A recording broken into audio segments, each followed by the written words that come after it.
I got to meet affiliate program staff. Some of them are dear, dear friends today because we hung out in a conference together and had a cocktail, and I learned what they were doing, and I learned so much from just being in their presence. That was wonderful to be able to travel, to be together, to learn from each other was absolutely foundational to me as a professional. I think about when my daughter was born almost 25 years ago, and we had our, standard hours were 9 to 5. Well, as you know, sometimes kids barf on you as you're walking out the door, or something happens, which makes you 20 minutes late. Not that you planned for it, but that's what life threw at you. So I think the hybrid work, especially for people with young children, can make a huge difference. Welcome to On Board with Transparent Leadership and Easterseals podcast. I'm Kendra Davenport, President and CEO of Easterseals, and I am excited to welcome today to the program Katy Neas, who is Chief Executive Officer of the ARC of the United States. She is new in that role, but Katy brings a wealth of developmental disability experience to the table. She's also, all cards on the table, a former Easterseals employee for many years, so I'm super excited to talk with her. Really delighted to have you with us today. Thanks. Yes, my pleasure to be with you. You just started a national CEO role. The ARC is one of the oldest American NGOs focused on advancing policy for people with intellectual and developmental disabilities. And you've been in that role a minute.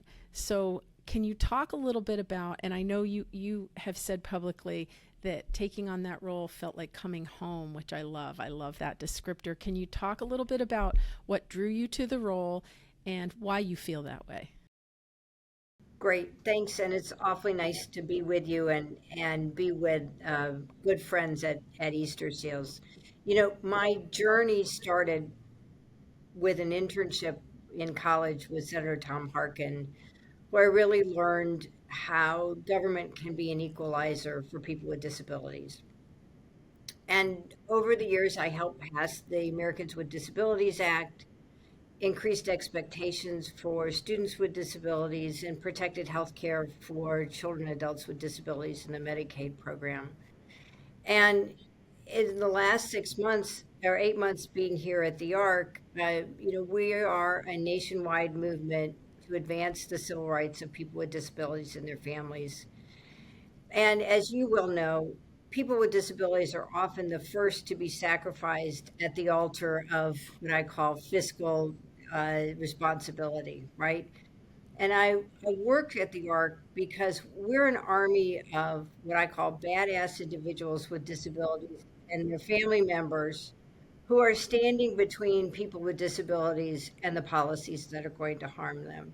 Now, I'll have to say, in my many years at Easterseals, I felt that Easterseals was also staffed by those badass people who wouldn't take yes or no for an answer, depending on what the question was. And one of the main reasons I wanted to come here was how much I loved working for and with Easterseals affiliates and getting to know their staff and their clients, and how the policy that we were doing at the federal level was being implemented, hopefully successfully, at the ground level by real people. I love that. And that is a great segue to my next question. Easterseals is a federated model, as you well know. Many of our listeners might not know. We're comprised of 70 affiliates nationwide. The ARC is far, far larger than that. Can you talk a little bit about, I don't know if you refer to them as associations or chapters. Can you talk a little bit about, because for me, and I just did a one-on-one with one of our team members, and he asked me, Kendra, what was one of the biggest surprises when you came to Easterseals and took on this role? You've been in it about 2.5 years. And I said, I grossly underestimated how difficult it was going to be to influence positively and foster collaboration among a federated model. I think transparent leadership really plays a big role in that. Can you talk a little bit about the size of the ARC nationally and how you're tackling that? So the ARC is not in every state. We're in 47 states, and we have just under 600 state and local chapters. So each one of our chapters pays a membership fee to our national office. Some of our local chapters also pay a fee to their state office, but not all of them do. Most of our state chapters are engaged exclusively in public policy in state capitals. And then our local chapters, it's an interesting group. So we have about 20% of them have budgets less than $50,000. And they are primarily run by volunteers who may do some community events. And then we have 54 chapters with budgets in excess of $25 million that are robust, sophisticated service providers. So we're everything, we're mom and pop to really, really big organizations. But what makes the ARC somewhat unique is that first priority to public policy advocacy. When you think about uh, galvanizing, I guess, support around specific issues, can you talk a little bit about what those priorities are right now for the ARC? Absolutely. So next year, regardless of the outcome of the election, we anticipate a major discussion on the role and value and purpose of the Medicaid program. We've been here a gazillion times before.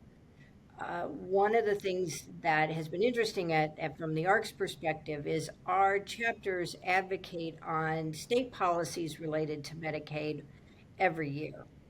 And it's how much are direct service personnel paid, how many waiver slots are available, things of that nature. What they don't do every year is look at what role the federal government plays in the foundational aspects of Medicaid. So Congress sets the eligibility criteria. It sets the nature of services, which ones are mandatory, which ones are optional. It sets forth the process by which waivers are approved. And our chapters aren't used to that because the last big fight was 2017, which seems like a lifetime ago, but it's not. And we are in the process of re-engaging our chapters so that they are absolutely rock solid in understanding what are those decisions that are going to be before Congress. Because if Congress were to change the structure of the Medicaid program from an individual entitlement to something else, and we lost that individual entitlement, it frightens me a great deal Hmm. You and I talked about, about that when we met right. a month or so ago in Washington. That is what you describe is, I feel it, I hear it every day. We're working towards the same goals, which is why I really was excited to get you on this program and talk to you about this. That's a lot to manage, right? Can you talk a little bit about how your leadership principles come into this? Because you have had an amazing career. As I was reading your background, you've had a really amazing career. This is a massive leadership position. Can you talk a little bit again about your leadership principles, how you apply them, and how they maybe help you manage the weight, the gravity of some of the issues that you and the ARC across the country are trying to advance or dispose of? So when I think of the ARC, I think that our first priority is advocacy for people with disabilities and their families. And then under that, I see two fundamental priorities. One is protecting the integrity of the Medicaid program, expanding home and community based services, making sure that we're getting people off waiting lists, we're increasing the salaries for direct service personnel by state policies. The other one is related to improving educational opportunities for students with disabilities. When I was at the department, one of the things we measured was how states were meeting their requirements under the federal special education law. And sadly, not great. Um, we kept trying to find schools that were doing a great job for students with disabilities where we could have the secretary visit, and we had a really hard time finding them. And so we're trying to change that dynamic Which tells by us there's a lot more work to be done, right? there's a lot more work to be done. Absolutely. But in terms of transparency, what I'm working with my team on is being clear that our top priority is advocacy and our two sub priorities are education and Medicaid. Doesn't mean we don't do other things, but these are the things that are going to be driving us for the near term. And for for me and for them, knowing that means people know where they fit and what the expectations are, and communicating that with our chapters makes everybody understand there's no mystery to it. And I think the less mystery about what your priorities are, the more opportunity you have to actually meet those priorities. That brings me, I mean, we've talked a little bit about some of the challenges facing the disability community writ large. You talk about anything that you regard as an opportunity, something that is poised to benefit people with disabilities, that the ARC and other disability organizations like Easterseals can really apply. Is there anything? Is there anything positive out there that gives you encouragement, Katy?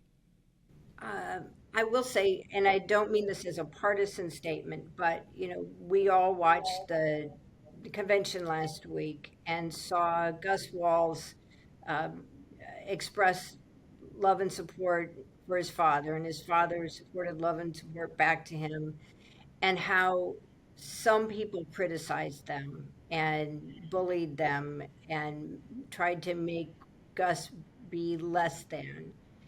And what I loved was going through social media and all these people that suddenly became Gus Wall's aunt. Like, if you're going for Gus, you got to go through me first. Switch it back to you for a second. Anything that well, let me reframe. What's been your biggest surprise about your current role?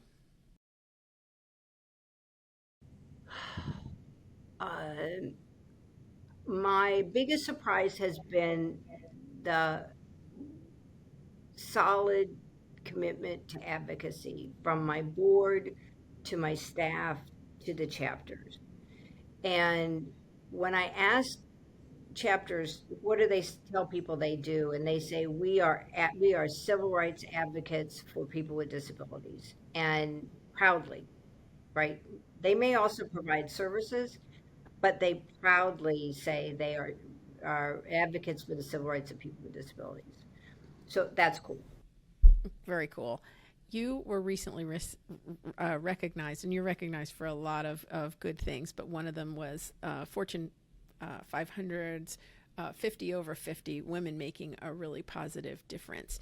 And I read through that as I do every year, just with immense pride that women like you are leading huge organizations. And as somebody in a CEO role, I can say there is an immense positive. There's also immense challenges, right? So how do you stay buoyant? How do you refuel and recharge? Because I know you hit the ground running, and I know you're not going to take your foot off the gas pedal. I think you really feel, and you stated it as I said earlier. This was like coming home. This is an avocation for you, not necessarily just a profession, but that can be draining. So what do you do, Katy, to refuel and to manage your own, I guess, energy level so that you stay at the top of your game? So I'm a work in progress, I love it. and Aren't we all, Katy? yeah, amen to that. So, exercise and sleep are my go-tos. I've been a lifelong swimmer, and for me, when things get too loud, I go swimming. And the notion of putting on my cap, and putting on my goggles, and jumping in the pool, and taking my strokes, there's a sense of order, and the pool is this long, you take this many strokes, you turn, you go around, and so that really gives me a sense of peace. And my husband will tell you unequivocally that I am a much nicer person when I go swimming. So everyone can So you tell need when your Katie comes exercise. back. Katie's gone swimming or Katie has not gone swimming is a big deal. I used to say that about my husband. Either he's worked out or he hasn't. Definitely impacts his mood.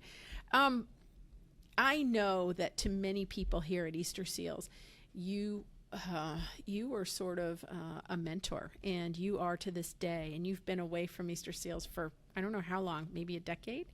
Um, 2017 is when I left. um, People regard you very, very highly. Is there someone in your life that you seek out their advice and who serves as a mentor, or maybe there's multiple people um, that you can talk about? Yes. So, couple come to mind. My my boss when I was in the Senate was a man named Bobby Silverstein, and I would say when Bobby started as my boss, and then became my friend, and then became my family. And Bobby's support to me and guidance for me was, without question, one of the most important professional things. Bobby died from cancer a year and a half ago, and I miss him absolutely every day. My mother is one of my mentors. My mother is a 1950s housewife, and she could have run a major corporation had she wanted to, but she didn't. But she gives me counsel and guidance every day. She's 93 and still a dynamo. Yeah. Love that. Um, my dad once told me. I remember this was early in my career, and I was laid off, and I was very young. I was in my 20s, and I just didn't know what to do. I called my dad, and I said, I don't know which end is up. I just don't understand, and I took it so personally, and I said, I can't believe they've done this to me. And he said, Kendra, they didn't do it to you. They didn't do it to you. He said, you go to work, and all you really should expect is people's respect. If you find at work that you are working with someone that you care for and who is your friend, that's gravy. And I've thought of those words throughout my career. And he's right. But I also think, if you give, you get back much more than you give. And I'm fortunate to have a number of people in my career that I regard, just like your former boss, friend, and family, which was such a great descriptor. So thank you for that. Completely agree. And my mom passed away 2 years ago, but she was definitely a mentor. On some things, not on all. Still go to Yes. my dad for Well, most of that affirmation for sure, but also right. that pushback too, like Kendra. My dad was very adamant that I needed to be. He always used to say to me, "Now, Katie, make sure you're getting paid what the men are getting paid." Good And advice, Katie. and so when I negotiated this job, they asked me what my salary was, and I said, "My dad would say." And they said to me afterwards that they really appreciated that because it wasn't a number. It was, don't treat me differently because I'm a 60-year-old woman. And, to start a job, this kind of job at this stage of my life, at this age, your tolerance for things is different than when you were 25, right? Amen to that. That is You, absolutely true. I'm much more comfortable standing up for myself. I've always been a good advocate for other people. I'm now a much better advocate for myself. Good. Good. I'm really happy to hear that. I was going to ask you a question, but I'm going to go for something totally different. You like me, you have been at this a long time. So I just turned 58. We're very close in age. The working world has changed dramatically, and I think largely for the better in terms of what's available to women. But there are things that I regard as not such great changes. I'm still not sure how I feel, for example, about this hybrid model. I worry about junior employees and how the hybrid or the fully remote work model is going to impact them career wise. Because I think so much of what I learned, and I don't want to speak for you, but I'm fairly confident you'd agree, was learned interacting with your colleagues. So again, I don't want to put words in your mouth. Can you talk a little bit about that and how the change in work for women, work for all people, the changes you've seen and what you regard as really positive and what you maybe lament as, I wish it was the way it was before. Yeah. I have very strong conflicting feelings on all of this. Uh, when I think about when I first started at Easterseals, we had at the beginning of May every year the nationwide training conference. And it was like 4 days. And it was always someplace kind of I've grindy. heard a lot about it. There are a lot of people who wish we'd bring it back. And that's where I got to meet affiliate program staff. And some of them are dear, dear friends today because we hung out in a conference together and had a cocktail and I learned what they were doing. And I learned so much from just being in their presence. I think about so that was wonderful to be able to travel, to be together, to learn from each other was absolutely foundational to me as a professional.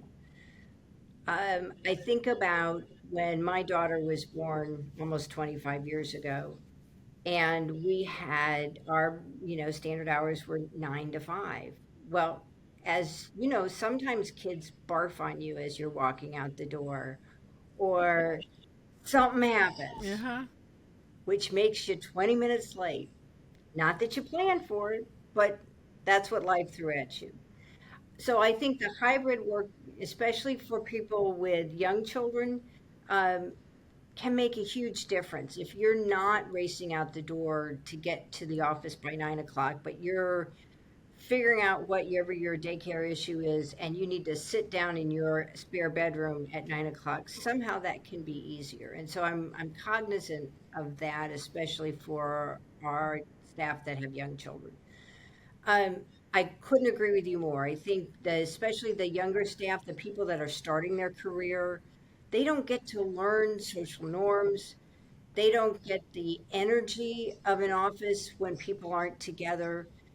They don't pick up on what their colleagues may be working in a different department that might benefit from their input. So we lose these opportunities to learn from and be engaged with each other, which I think is a real loss. Uh, do I love not putting on shoes every single day? Yes, I love not putting on shoes every single day. But Honest. I really think we are losing something profound by not being together, physically together more. I do too. And um, I think working in an office, my children will say, "Oh, mom, it's just your perspective because that's what you experienced. Doesn't necessarily make it right." But I've thought a lot about it, and I love the way you phrased it. You're conflicted about it because I think there is a lot of good. And listening to you talk about young parents, for example, and how much easier hybrid might make their lives. I can tell you for the first 20 years of my career, childcare and making sure that was rock solid all the time was the bane of my existence. It was the thing I stressed most about, both letting my children down and letting my employer down. So if it eases that for anyone, I think that's great. But also, I feel that for people who are very junior in their career, the opportunity to deal with a difficult teammate, to resolve conflict in person, to be able to talk things through real time and in person, very, very different than talking things through on Zoom or worse, email, which I feel really is a blessing and a curse because I think this automated means of communication, internet, everything, all of the things that make communication so expedient and omnipresent, right? There's no there's no shutting it off. All of those things I think have conspired against the ability to articulate things and verbally discuss openly, transparently things that are challenging, and even more so right. I think it is like finding a needle in a haystack, when you are trying to hire someone whose primary role is not writing, but who should be able to write. I really think those have been dampeners on people's skills, and I am concerned about people like my children's age in their 20s just entering the workforce, how they're going to fare 10 years from now, and where they're going to find the mentors. So we'll see. It is a work in progress. I think we're all trying to get at. Can you? I have maybe two more questions for you, and one of them is there something that you do that helps you maintain efficiency at work? Is it a tool? Is it an app? Is it just a practice you engage in? I'll give you an example. Every day I try to set aside maybe 15 minutes before I leave my apartment or my house just to mentally sit and think about my day. I look at my calendar. I'll look at it 3,000 times more, but I try to make that calendar indelible in my mind so that I know when I can't go over. I know when I can probably grab lunch if I can, those things. And that 15 minutes, sometimes it's like the last peaceful headspace I have, but it's invaluable to me. Is there anything that you do or any tool you utilize that helps you be efficient? It's Friday. Um, I try to block off Friday afternoons. In the summer, we have summer Fridays, and people can work a condensed. This is our last summer Friday here, so Yeah, it's a little I'm gloomy. not. But Friday afternoons are my salvation. It's when I get caught up, when I plan for the next week. I also spend a fair amount of time on Sundays just looking through the week to make sure that I have the materials I need or that I know what needs to be done. Uh, I'm also trying to have shorter meetings uh, because we're all drowning in meetings, and they need to have a purpose and an outcome. And if they don't, then I don't want to have them. Uh, so those are some of the things that I do. I do live by lists, uh, and I do live by trying to stick, to prioritize my big buckets first. I think one of the things that happens when you've been a working mom, where you're really on the brink of disaster from the minute you get up to the minute you go to bed, right? Well, once your child leaves home, you're still wired that way because you didn't have any choice of you have this amount of time and you have to get done what you need done in this amount of time. And I pretty much live by that. I try not to work in the evenings during the week. I'll work on the weekends to catch up, but it's not super high powered, thoughtful stuff. But I have to know that I have those backup times when the week goes by and I've gotten through two of my items on my to do list when I needed eight to get done. I know that feeling. I know that feeling well. What's the best part of your job right now? Oh, goodness. Um, the best part of my job right now is the support I have from my board. I have the best board. They are visionary and disciplined and forward thinking. So that part's been great. I also have some really terrific staff, and I'm learning about our chapters.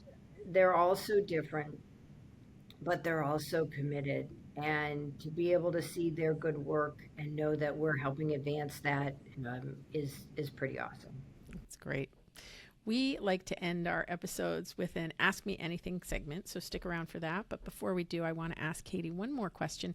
Anyone who knows me knows I am a voracious reader. I read everything. I read everything from junk to autobiographies to self help to professional books. And I love to hear from our guests what, if anything, they're reading. Can you share anything that you're reading that you think is something people should read or which you've just really enjoyed? Absolutely. So I just finished a book called Vision that was written by Judge David Tatel. And David's been a good friend of ours for decades.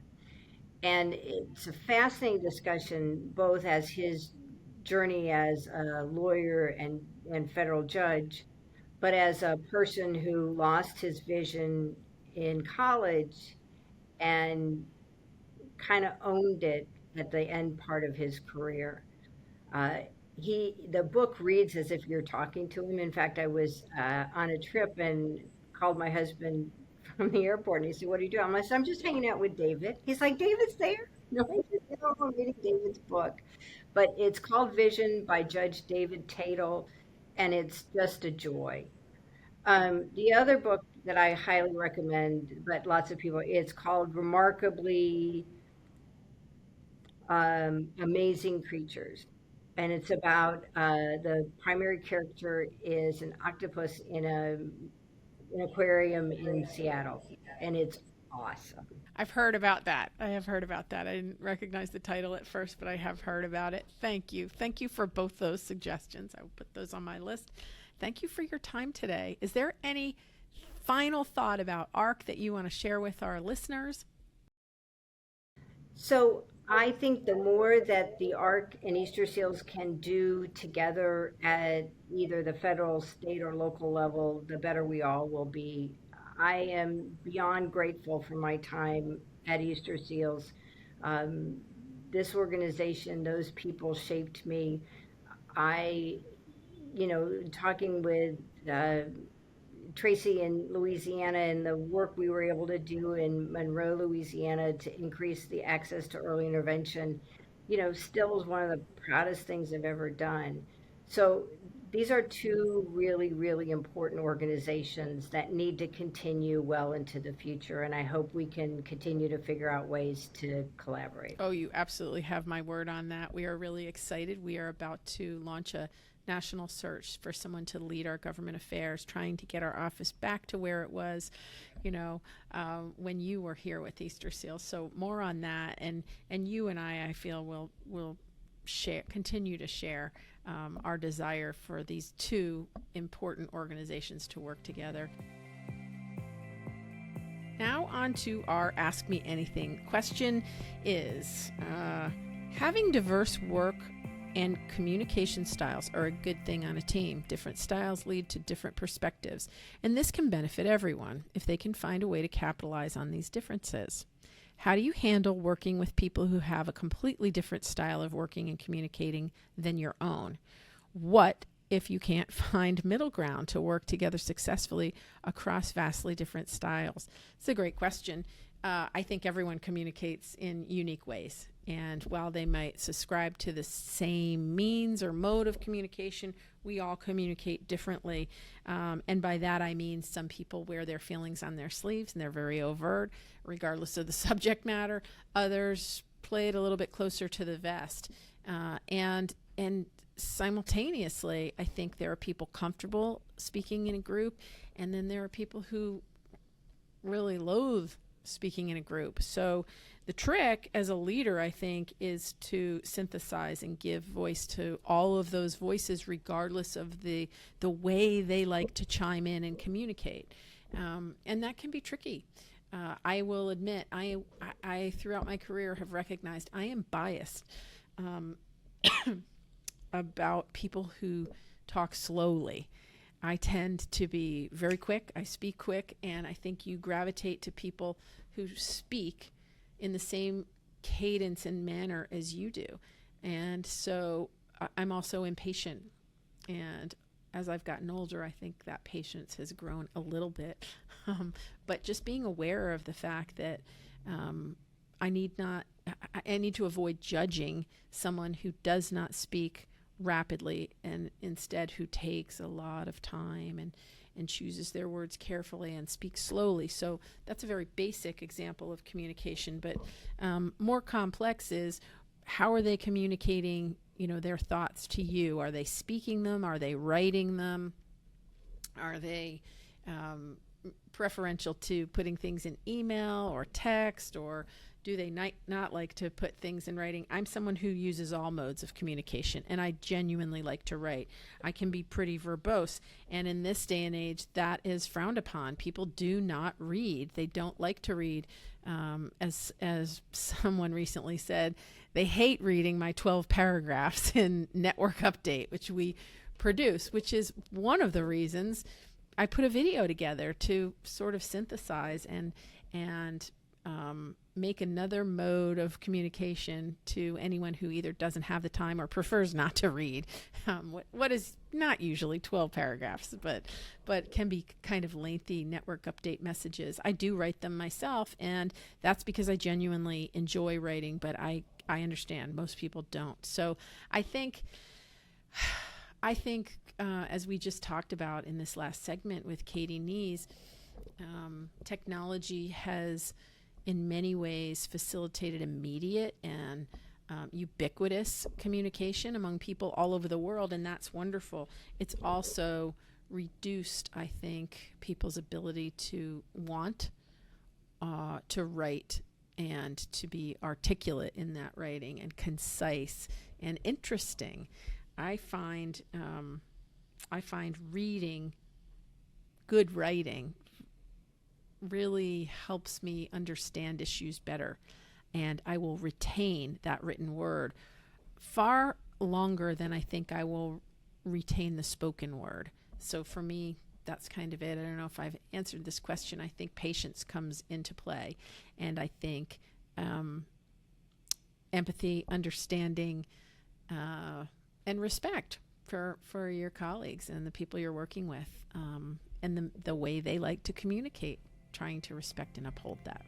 Easterseals empowers people with disabilities and their families to be full and equal participants in their communities and within society. Easterseals is where everyone can feel welcomed and people know that they aren't judged, but treated with the dignity that they deserve.